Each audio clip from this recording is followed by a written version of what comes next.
박희성 목사님이 쓰신 질문하는 믿음이란 책에 이런 내용이 있습니다.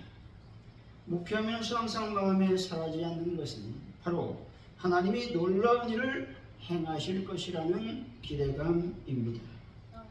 이 기대감은 우리로 하여금 끝까지 하나님의 말씀에 순종하며 나아가게 하는 동력입니다. 크리스마스가 되기 며칠 전 한 초등학교 2학년 아이가 자기 불 꺼진 방에서 한참을 기도했습니다. 기도가 끝나고 엄마가 이 아이에게 말합니다. 무슨 기도를 그렇게 간절히 했니? 라고 묻자 아이는 성탄절 선물로 레고를 받게 해달라고 기도했다라고 말했습니다. 엄마는 교회에 나가지 않은 피신자라는 것이죠. 그렇다고 엄마가 이 아이의 기도를 저버렸을까요? 아니라는 것이죠. 아마도 레고를 선물로 받았을 것입니다. 마찬가지로 우리 하나님도 그러하시다고 우리는 믿어야 되는 것이죠. 우리가 영의 눈을 떠서 하나님을 기대함으로 바라볼 때 하나님은 우리를 위해 더 놀라운 역사를 이루실 것입니다. 아침에 눈을 뜨면 하나님이 오늘은 어떤 놀라운 일을 이루어 주실까라고 기대하며 하루를 시작해야 되는 것이죠. 난공불락의 환경을 하나님이 무너뜨리실 것이라는 믿음으로 나아가라고 목사님은 말합니다. 우리 눈에는 승산이 없는 싸움처럼 보일지라도 믿음의 눈을 열어달라고 기도할 때 우리를 보호하시고 인도하시는 그 하나님을 경험하게 될 것입니다. 하나님을 기대할 때 반드시 하나님의 역사를 경험하게 될 것이고 하나님의 승리를 맛보게 될 것입니다. 열왕기하 7장 2절이죠. 그때 왕이 그의 손에 의지하는 자 곧 한 장관이 하나님의 사람에게 대답하여 이르되 여호와께서 하늘에 창을 내신데 어찌 이런 일이 있으리요? 엘리사가 이르되 내가 내 눈으로 보리라 그러나 그것을 먹지는 못하리라 하니라. 아멘. 이 당시 배경은 이렇습니다. 아람 왕이 온 군대를 거느리고 사마리아를 포위했습니다. 몇 날 며칠 포위하니 먹을 것이 다 떨어졌습니다. 비도 오지 않습니다. 가뭄이 들었습니다. 이때 사람들은 굶주림에 시달릴 수밖에 없었습니다. 그래서 먹을 양식이 없으니 이제 옆 사람 이웃들과 이렇게 얘기해요. 오늘 내 아들을 잡아먹고 내일은 내 아들을 잡아먹자. 글쎄 오늘은 자기 아들을 잡아먹었는데 내일 되니까 배가 좀 부르니까 이제 아들을 내놓지 않는다고 아우성치는 그런 상황이었다는 것이죠. 그때 엘리사는 내일 이맘때가 되면 고운 가루를 한 세겔로 매매할 것이다 라고 말합니다. 정말 가격이 매우 떨어지는 그런 가격으로 물건을 살 수 있을 것이다 이렇게 말하고 있는 것이죠.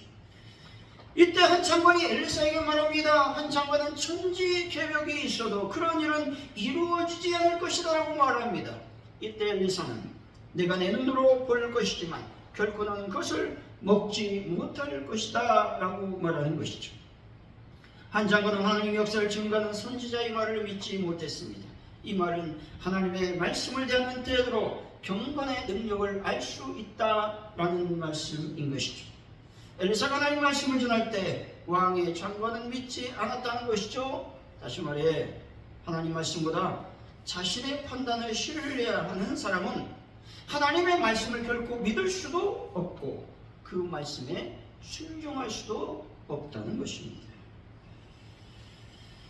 여러분, 하나님 말씀을 예로 반응하는 믿음의 사람에게만 하나님은 능력으로 역사하심을 믿으시기 바랍니다. 예수님이 십자가에 죽으시고 부활하심으로 사단을 이기셨기 때문에 우리의 싸움은 언제나 이긴 싸움이라는 사실을 믿어야 되는 것이죠. 이런 믿음이 바로 하나님을 믿는 이들의 반응이어야 된다는 것입니다. 목사님이자 찬송 작사가인 존 뉴턴은 이 싸움에 대해서 이렇게 말합니다. 나의 평안이요 생명이신 그리스도만 계속 바라보는 일이 내 소명 중 가장 어려운 부분입니다 라고 말이죠. 무슨 말입니까? 바쁜 일상 속에서 예수님만을 계속 바라본다는 것은 결코 쉽지 않은 일이다 라고 말하는 것입니다. 하지만 그리스도인들이 해야 되는 일은 매일 일상의 삶의 자리에서 예수님을 바라보는 것입니다. 사랑하는 성도 여러분, 나 자신을 신뢰하는 어리석음에서 벗어나 하나님을 신뢰하고 믿음으로 매일의 삶 속에서 예수님을 바라보는 믿음을 소유하는 분들이 되시기를 예수 이름으로 간절히 축원드립니다. 오늘 말씀 16장은 넓게 보면 다락방 설교이죠. 다시 말해서 나가다락방에서 제자들에게 여러 가지 말씀을 해주시는 장면을 얘기하는 것이죠. 그리고 십자가 순환을 앞둔 예수님께서 앞으로 당신의 고난에 동참해야 할 제자들에게 세상으로부터 아무리 극심한 핍박을 받을지라도 결단코 두려워할 필요가 없다고 말씀하고 있는 것이죠. 오늘 본문은 전반부에 해당하는 부분으로서 제자들에 대한 거듭된 세상의 핍박 예고와 또 권면, 또 구혜사 성령님의 강림, 사역에 대한 이언을 말씀하고 있습니다. 영적 성숙에는 단계가 있음을 말씀하고 있는데 성령님은 우리들의 친절한 안내자라고 말씀하고 있죠. 그리고 성도들에게서 세상에 대한 책임은 예수 그리스도를 세상에 나타내야 한다 라고 말씀하고 있는 것입니다. 오늘 말씀을 통해 영적 폴렉스라는 제목으로 성도가 영적으로 무엇을 추구해야만 되는지 하나님의 은혜를 나누도록 하겠습니다. 여기서 폴렉스라고 하는 단어를 살펴보면 다음 어학사전에서 보게 되면 자기 만족이나 자기 가시를 위해 값비싼 물건을 구입하는 일을 의미합니다. 폴렉스의 주요 대상 2020년 12월 통계로 보면 해외 명품과 수입 차량 등 외국산 물품이 주를 이루었습니다. 서울홀로 2021년 살펴보니까 커피 머신이 인테리어 소품으로 각광받으면서 고가의 커피 머신으로 폴렉스하는 젊은 층들이 늘어났다고 얘기하고 있습니다. 성도들이 과연 이런 세상적인 명품이나 고가의 가전제품을 선호한 것이 잘못되었다고 말할 수는 없습니다. 하지만 이런 세상적인 것에만 치중하여 산다고 한다면 그것은 결코 그리스도인이라고 말할 수 없다라고 하는 것입니다. 우리의 자랑이 무엇이어야 됩니까? 우리의 만족이 어디에 있어야 됩니까? 우리의 자랑은 예수 그리스도, 우리의 만족도 역시 하나님의 말씀이요 예수 그리스도이어야 한다라고 말씀하고 있는 것입니다. 우리 믿는 성도들은 적어도 영적인 것을 선호해야 되고 영적인 것을 기대해야 되며 영적인 것을 추구하며 살아야 된다라는 말씀인 것입니다.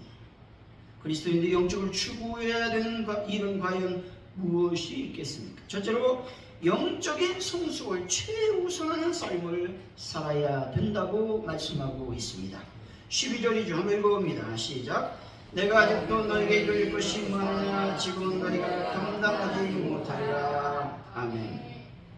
너희가 감당하지 못한다고 말씀하죠. 본질은 제자들이 알아야만 할 영적 진리에 대한 계시를 주님께서 유보하셨다라는 말씀입니다. 이처럼 주님께서 제자들에게 영적 진리에 대한 계시를 유보하신 까닭은 그들이 아직 그것들을 감당할 수 있을 정도의 이해력을 갖추지 못한 상태였기 때문에 그렇다는 것이죠. 영적 성숙의 단계를 살펴보면 첫 번째로 영적 탄생의 단계가 있습니다. 다시 말해 죄를 회개하고 예수 그리스도를 구주로 영접하는 단계를 말하고 있죠. 이때 말씀과 복음에 대한 첫 반응으로서 기도, 예배, 공동체 참여의 시작을 알리는 단계인 것입니다. 두 번째 단계는 영적 유아기 단계이죠. 즉 말씀, 기도, 공동체 생활을 통해 기본기를 세워가는 시기를 말하죠. 이 단계는 주일예배, 새가족 교육, 기초 양육 과정을 거치는 단계로서 예배, 큐티, 기도 훈련, 찬양 훈련 등을 시작하는 시기라고 말할 수 있습니다. 그런데 이 시기는 신앙적 의문이 많이 생기는 시기고 감정의 기복이 이제 많은 단계라고 말씀드릴 수 있죠. 세 번째 단계는 영적인 청년기입니다. 이때는 말씀과 믿음을 삶에 적용하며 자율적인 영적 훈련을 시작하는 단계라고 말씀드릴 수 있습니다. 이 단계는 제자훈련, 사역훈련, 선구에 적극 참여하는 단계로서 삶 속에서 말씀을 실천하려 노력하고 공동체에서 역할을 자발적으로 감당하는 단계를 말하고 있는 것입니다. 네 번째 단계는 영적인 성인기라고 말씀드릴 수 있습니다. 이 단계는 성gin과 제자 양성을 말합니다. 다시 말해 다른 사람을 세우고 돌보는 지도력과 영적 영향력을 발휘하는 단계를 말하죠. 이때에 소그룹을 인도할 수 있습니다. 제자 훈련 리더로서 가정과 직장 그리고 교회에서 영향력을 발휘하는 단계라고 말씀드릴 수 있습니다. 그리고 이 단계는 말씀과 기도와 삶의 일치를 이루는 사명을 감당하는 단계라고 하는 것이죠.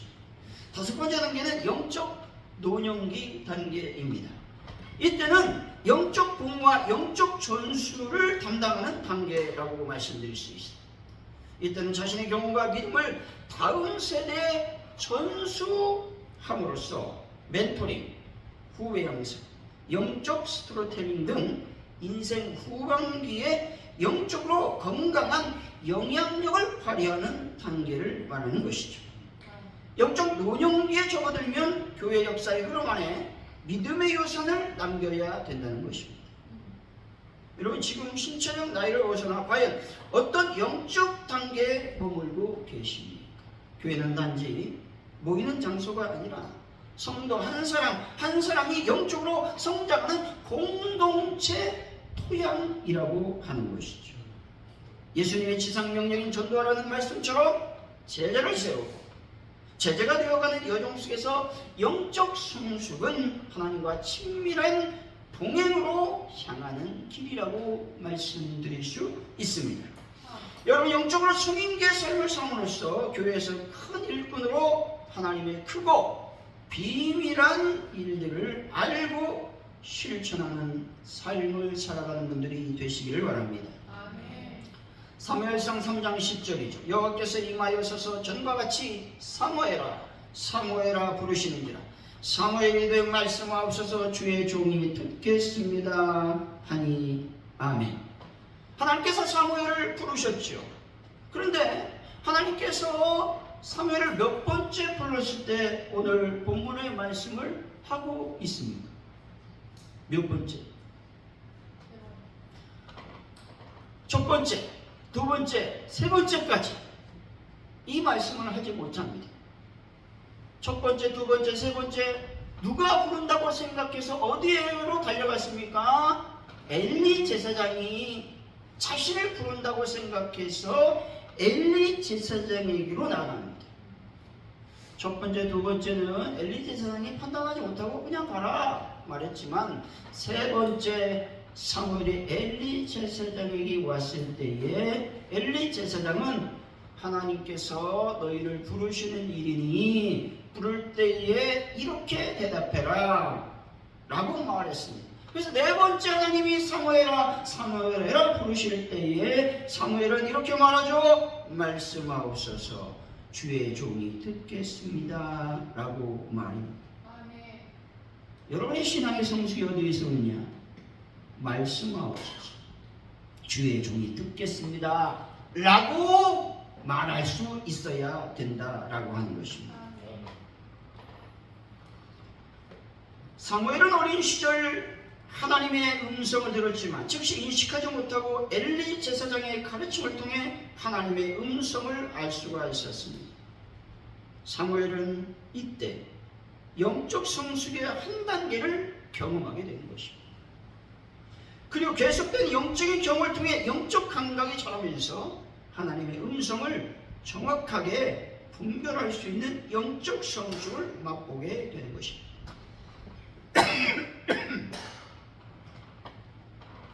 영적 성숙을 하려면 먼저 어떻게 되느냐? 매일매일 30분 이상씩 말씀과 기도의 생활을 해야 돼요. 이것이 끊어지면 안 된다는 거죠. 적어도 항중직은 몇 분 해야 되느냐? 60분을 해야 돼요. 하루에 60분씩 하나님을 찾고 또 말씀을 읽고 기도하는 삶을 살아야 된다는 것이죠. 그럼 두 번째, 어떻게 우리가 영적 성숙을 맛볼 수 있느냐? 매일매일 하나님께 물어봐야 됩니다. 하나님, 내가 영적인 단계 어느 지점에 지금 머물러 있습니까? 유아기입니까? 청년기입니까? 성인기입니까? 노년기입니까? 라고 물어보면서 그 단계를 점검해 나가야 된다는 것이죠. 그래서 정말 유아기면 다시 청년기로 발돋움하고, 청년기라면 성년기로 발돋움하는 그런 믿음의 삶을 살아야 된다라고 하는 것이죠.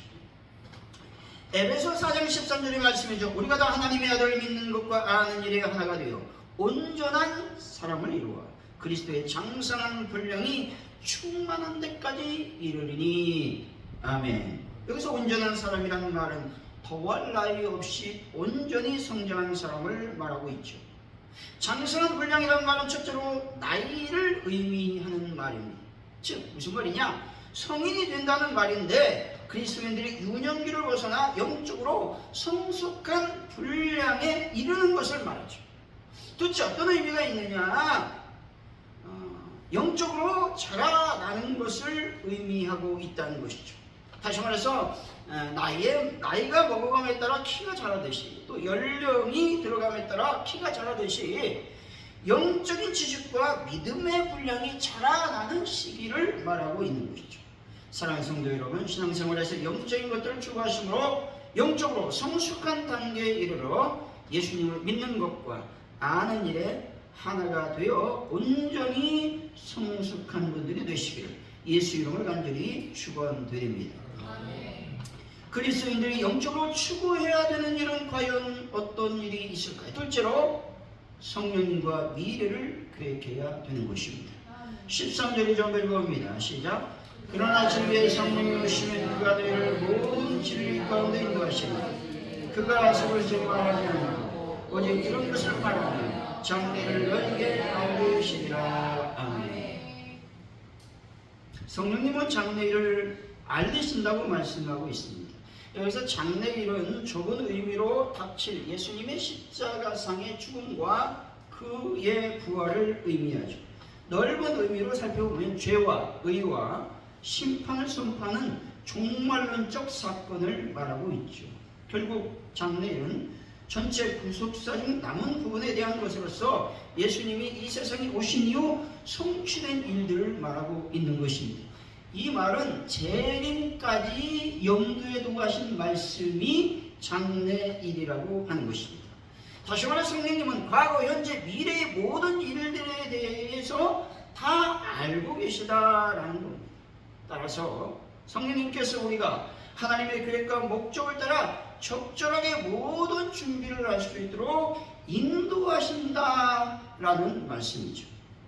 성령님은 하나님의 깊은 곳이라도 통달하시는 분이기 때문에 그분의 인도함을 받는 이들은 미래를 위한 아무것도 걱정할 필요가 없다는 것이죠. 참으로 하나님께서 우리 인생을 위한 친절한 안내자로서 성령님을 보내주셨다는 것이죠.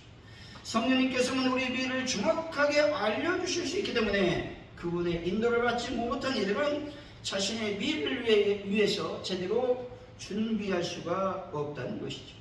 그래서 성도들이 가장 중요하게 여기고 해야 되는 일은 바로 성령의 충만인 것입니다. 성령 충만할 때 우리 인생의 밀감을 가지고 실수 없이 미래가 계획될 수 있는 것입니다. 여러분, 성령으로 충만하여 하나님의 지혜로 미래를 잘 계획하는 분들이 되시기를 바랍니다. 스캇 모리스라고 하는 분은 제30대 호주 총리를 역임했습니다. 그는 아침 성경 읽기와 기도로 하루의 일과 하루의 계획을 세웠다는 것이죠. 총리직에 나갈 때도 그는 이렇게 고백합니다. 나는 구약 다니엘처럼 기도하며 총리로 나아가겠습니다.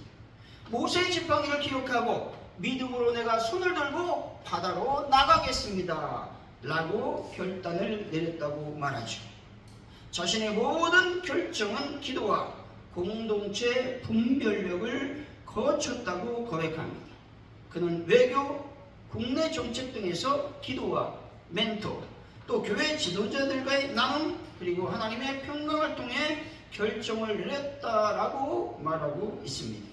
이와 같이 여러분들의 비전, 미래의 계획, 그리고 앞으로 나아갈 길, 사역, 프로젝트를 혼자 끙끙 앓지 마시고 성령님과 함께 계획하시며 이어가시기를 바랍니다.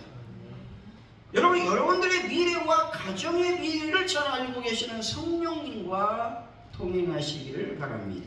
사랑하는 성도 여러분, 절망의 순간에도 하나님께 즐거이 순종함으로써 하나님의 주권을 인정하시고 성령님의 인도하심을 경험하는 분들이 다 되시기를 예수 이름으로 간절히 축원드립니다. 그리스도인들이 영적으로 추구해야 되는 일은 과연 무엇이 있을까요? 셋째, 세상에 예수님을 드러내는 삶을 살아야 되는 것입니다. 다시 말해 복음을 증거해야 된다라는 말씀이죠. 14, 15절 좀 읽어봅니다. 시작. 그가 내 영광을 나타내시니 내 것을 가지고 너에게 알리겠습니다. 오늘 아버지께서 있는 것은 다 내 것이다.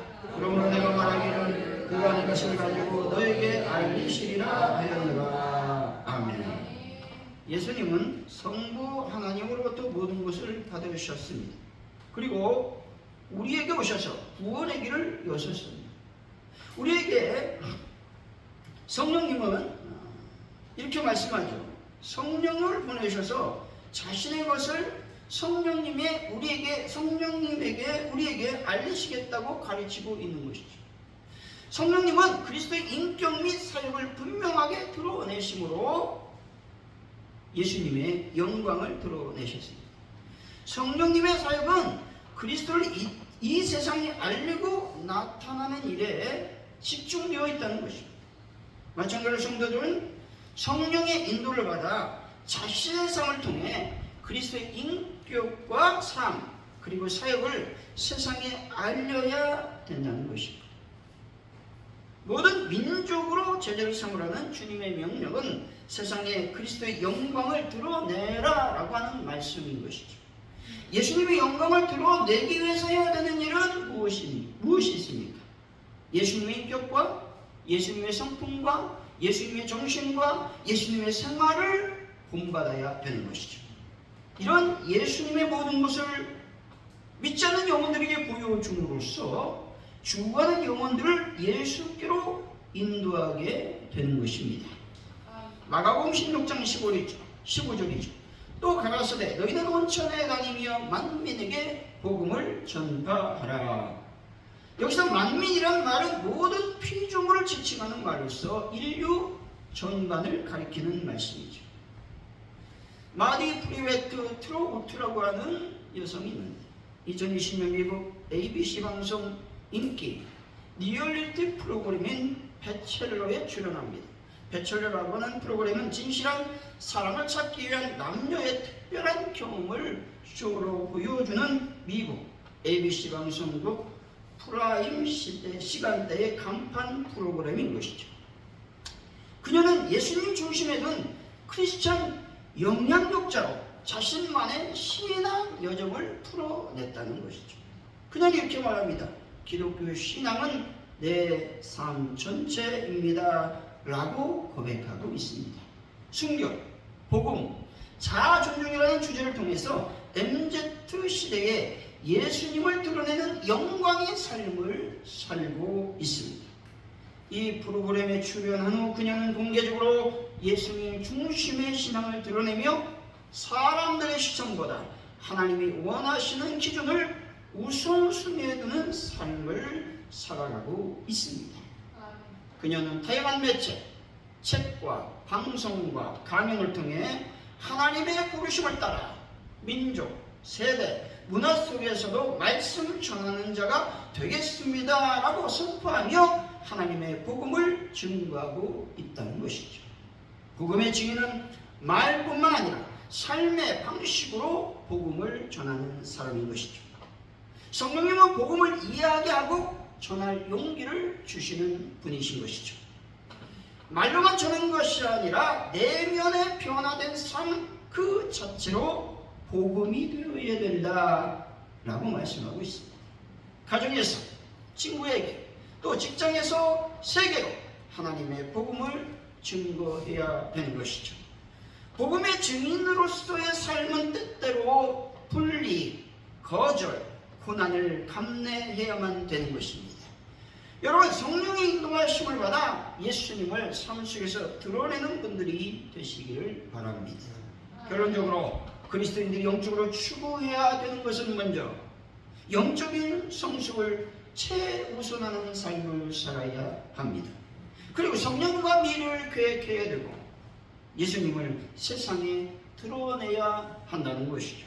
사랑하는 성도 여러분, 성령 충만으로 영적인 일들을 추구하심으로 하나님께 영광을 돌리며 복음의 증인의 삶을 살아가는 분들이 다 되시기를 예수 이름으로 간절히 축원드립니다. 기도합니다. 하나님 아버지, 무엇보다도 영적인 일을 추구하길 원합니다. 영적인 일을 기대하길 원합니다. 아버지, 그렇게 함으로 말미암아 복음의 증인의 삶을 오늘도 한 주간도 일평생 살아가는 저희들의 삶이 되게 하여 주옵소서. 감사합니다. 예수님의 이름으로 기도하옵나이다. 아멘.